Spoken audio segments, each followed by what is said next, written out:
Fala pessoal, muito bem-vindos ao canal Ler é Preciso. Eu me chamo José Lopes. No vídeo de hoje falarei sobre o livro A Fé e os Credos, de Alistair McGrath. Esse livro ele foi publicado aqui no Brasil pela editora Cultura Cristã no ano de 2017.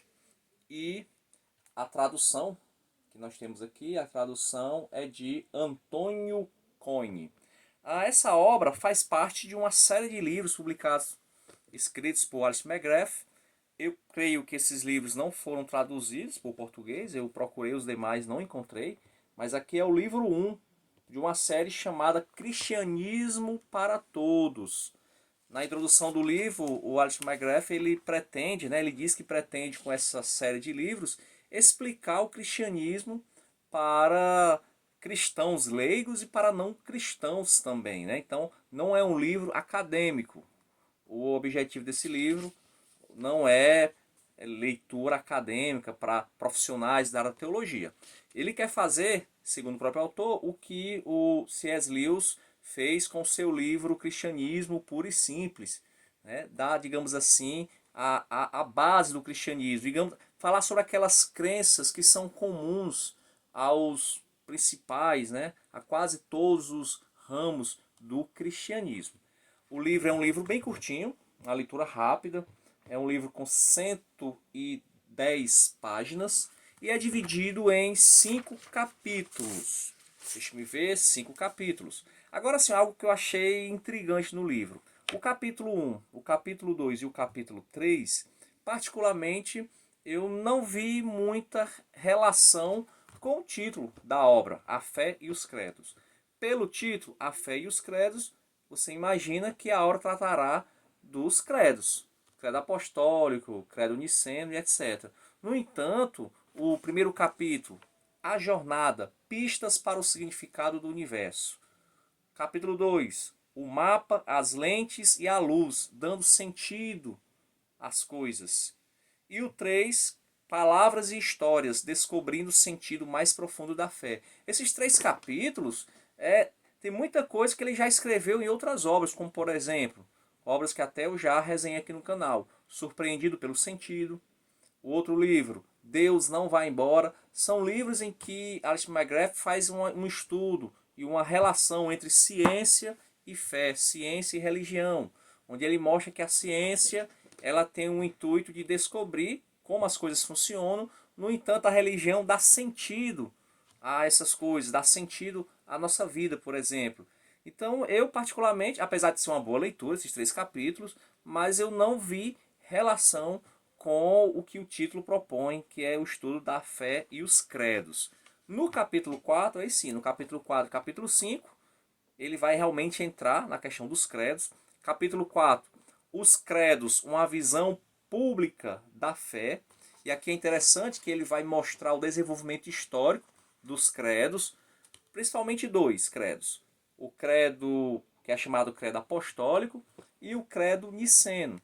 Ele vai fazer aqui a diferença, as semelhanças e a diferença entre eles, Os objetivos do credo. Primeiro, segundo ele, era uma declaração de fé compartilhada, facilmente memorizada pela constante repetição no culto público, pela qual cristãos novos podiam confessar e resumir sua fé em Jesus Cristo. E o segundo objetivo o credo servia como uma ferramenta muito útil de pregação e ensino, dando o esboço dos temas fundamentais da fé para avançar a discussão e exploração, especialmente nos sermões.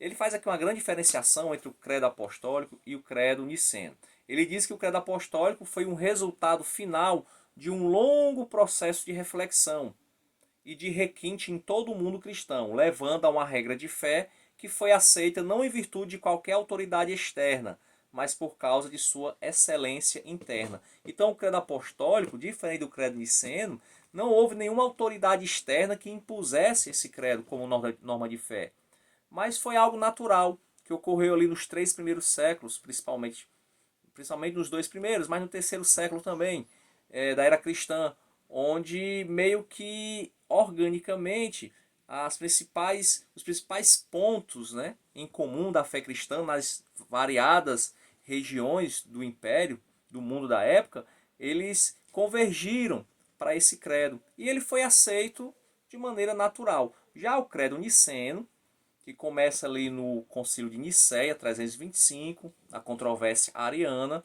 ele vai ter a sua forma final só em Calcedônia, no outro concílio, né?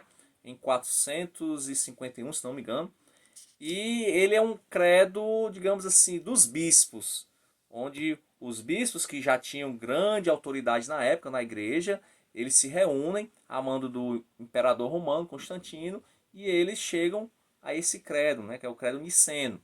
É um credo que ele não teve tanta aceitação no início.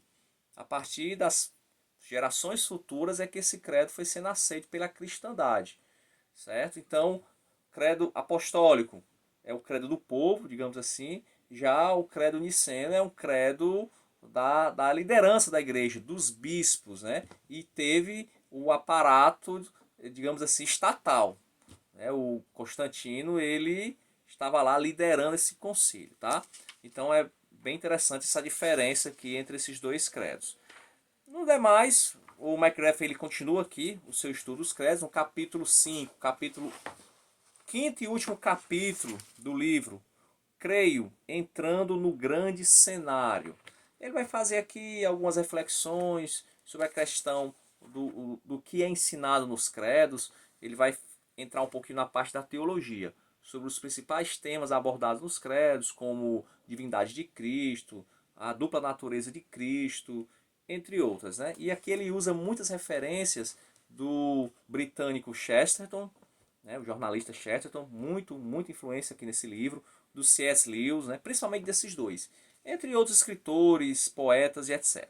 Então é um livro que, assim, eu já li muita coisa do McGrath, tem coisas melhores, tá? Eu confesso que eu fiquei um pouco decepcionado, eu pensei que ele realmente iria entrar com mais detalhe na parte histórica, eu gosto muito da história da igreja primitiva, e eu creio que, digamos que 2/5 do livro realmente fala sobre o que eu queria que ele falasse, né? E de maneira bem básica. Então, assim, se você realmente está começando agora nesses estudos sobre ciência, que ele fala também de ciência, sobre essa questão da igreja primitiva, é uma boa leitura. Agora, se você já tem já um bom referencial de leituras a respeito do tema, eu penso que é um livro que pode ser dispensado. Eu não indicaria, tá certo? Então, mais um livro lido no canal. Se você chegou até aqui e tiver gostado, se você curte aí o nosso trabalho, peço que você se inscreva no canal, dê um like no vídeo.